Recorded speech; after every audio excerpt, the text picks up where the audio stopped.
नमस्कार। आज हम सीधे मुद्दे पर आते हैं। बात करते हैं चिनाब रेल पुल की। जी। हाल ही में प्रधानमंत्री नरेंद्र मोदी जी ने इसका उद्घाटन किया और ये काफी चर्चा में है। जी हाँ। जम्मू और कश्मीर में चिनाब नदी पर बना है ये, और वाकई इंजीनियरिंग का एक बेहतरीन नमूना लगता है। सही कहा आपने। और देखिए, ये सिर्फ एक पुल नहीं है। ये जो उधमपुर श्रीनगर बारामुल्ला रेल लिंक है, मतलब यूएसबीआरएल प्रोजेक्ट, उसका एक बहुत ही महत्वपूर्ण हिस्सा है। हाँ, इसका बड़ा लक्ष्य तो यही है कि कश्मीर घाटी को रेल नेटवर्क से भारत के बाकी हिस्सों से कनेक्ट किया जाए। हर मौसम में। अच्छा, तो आज हम इसी पर थोड़ी गहराई से बात करेंगे। जो जानकारी हमारे पास है उसके आधार पर इसकी खास बातें समझेंगे, कौन सी एजेंसियां शामिल थीं, इसका स्ट्रैटेजिक महत्व क्या है, वो सब। हाँ। और हाँ, एक सवाल जो कई लोग पूछ रहे हैं, क्या कोई चीनी कंपनी इसमें शामिल थी, इसका जवाब भी ढूंढेंगे। बिल्कुल। तो कहाँ से शुरू करें? इंजीनियरिंग से? हाँ, वही से कहते हैं। ये दुनिया का सबसे ऊंचा रेलवे आर्क ब्रिज है ना? जी हाँ, दुनिया का सबसे ऊंचा। नदी के तल से अगर देखें तो उसकी ऊंचाई करीब 359 मीटर्स है। 359 मीटर्स? हाँ, मतलब अगर अंदाजा लगाना हो तो पेरिस का एफिल टावर देखा है, उससे भी ऊंचा। बाप रे, ये तो अ, सोचना भी मुश्किल है। और लंबाई? लंबाई भी अच्छी खासी है, 1315 मीटर। और क्या इसे मतलब लंबे समय तक चलने के हिसाब से बनाया गया है? हाँ बिल्कुल, इसका डिजाइन लाइफ है 120 साल। और ये सिर्फ ऊंचाई में ही नहीं, मतलब सुरक्षा में भी कमाल है। ये 260 किलोमीटर प्रति घंटे की रफ्तार वाली हवा झेल सकता है। 260? जी। और साथ ही रिक्टर स्केल पर 8 तीव्रता तक का भूकंप। ओह, ये तो बहुत जरूरी होगा वहां के लिए। वो तो भूकंप वाला इलाका है ना? बिल्कुल, जोन वी में आता है वो इलाका, मतलब हाई रिस्क जोन। तो ये मजबूती तो चाहिए थी। और मैंने सुना है कि इसमें कुछ विस्फोट रोधी तकनीक भी इस्तेमाल हुई है। हाँ, वो डीआरडीओ की मदद से किया गया है, इसे ब्लास्ट प्रूफ बनाने के लिए। और बनाने में जो स्टील लगा है वो भी खास है, करीब 28,660 मीट्रिक टन स्पेशल स्टील। अच्छा। इसे सेल ने, मतलब स्टील अथॉरिटी ऑफ इंडिया ने सप्लाई किया। और ये स्टील -10 डिग्री से लेकर 40 डिग्री सेल्सियस तक के तापमान में काम कर सकता है। वाह, ये तो दिखाता है कि मतलब भारत अब कितने मुश्किल प्रोजेक्ट्स भी हैंडल कर सकता है। सही कहा, वो भी सुरक्षित और टिकाऊ। कमाल की इंजीनियरिंग है। अच्छा, तो इसे बनाया किसने, मतलब कौन सी कंपनियां थी इसके पीछे? देखिए, जो मुख्य कंस्ट्रक्शन का काम था वो एक जॉइंट वेंचर ने किया। Joint venture? हाँ, इसमें भारत की अफकॉन्स इंफ्रास्ट्रक्चर थी, वीएसएल इंडिया थी, और साथ में दक्षिण कोरिया की ultra construction and engineering company. Okay, मतलब भारतीय और दक्षिण कोरियाई कंपनियां। जी। और पूरी निगरानी वो भारतीय रेलवे की ही एक इकाई है, कोंकण रेलवे कॉरपोरेशन, उसने की।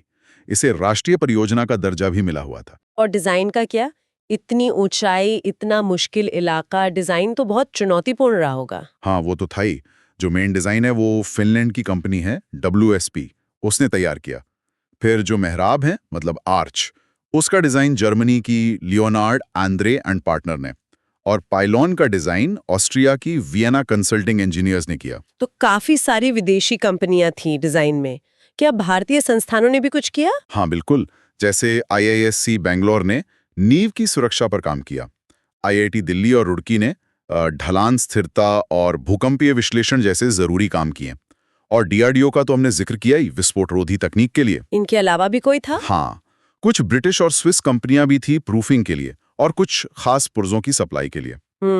तो मतलब जो भी जानकारी उपलब्ध है उसके हिसाब से तो ये साफ है कि चेनाब पुल के डिजाइन या निर्माण में कहीं भी किसी चीनी कंपनी का नाम नहीं है।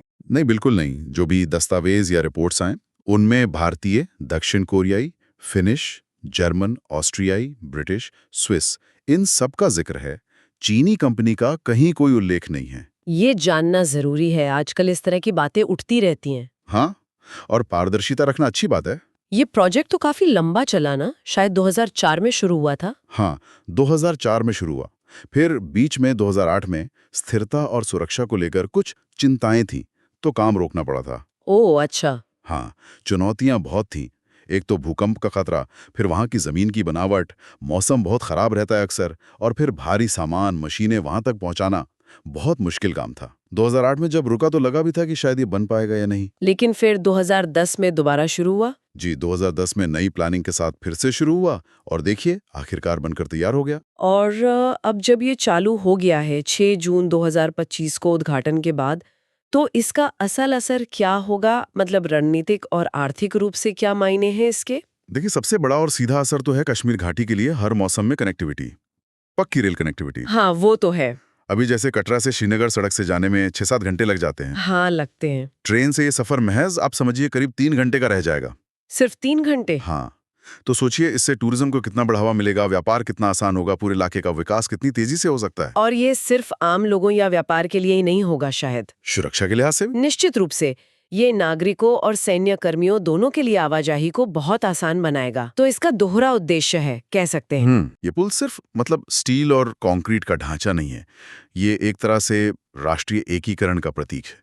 भारत की बढ़ती इंजीनियरिंग क्षमता दिखाता है, आत्मनिर्भरता की तरफ एक बड़ा कदम है, मेड इन इंडिया का बढ़िया उदाहरण। हाँ, ये साबित करता है कि भारत अब मुश्किल से मुश्किल प्रोजेक्ट भी पूरा कर सकता है। बिल्कुल। तो अगर हम सारी बात को एक बार फिर से देखें तो चेनाब पुल वाकई इंजीनियरिंग का एक शानदार नमूना है।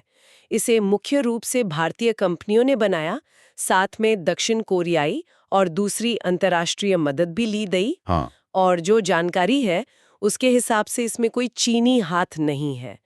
और ये कश्मीर के लिए कनेक्टिविटी और विकास का एक नया दौर शुरू करेगा। बिल्कुल सही है। ये दिखाता है कि हमारी अपनी क्षमताएं जैसे सेल, आईआईटीज, डीआरडीओ और साथ ही सही अंतर्राष्ट्रीय सहयोग दोनों मिलकर क्या कर सकते हैं। हाँ, ये एक अच्छा मॉडल है। और जाते जाते एक सवाल श्रोताओं के लिए छोड़ जाते हैं सोचने को। इस बेहतर कनेक्टिविटी से जो फौरी फायदे होंगे वो तो ठीक हैं, लेकिन लंबे समय में भविष्य में इस क्षेत्र में और कौन से सामाजिक, आर्थिक या शायद भू राजनीतिक बदलाव हमें देखने को मिल सकते हैं, इस पर विचार कीजिएगा।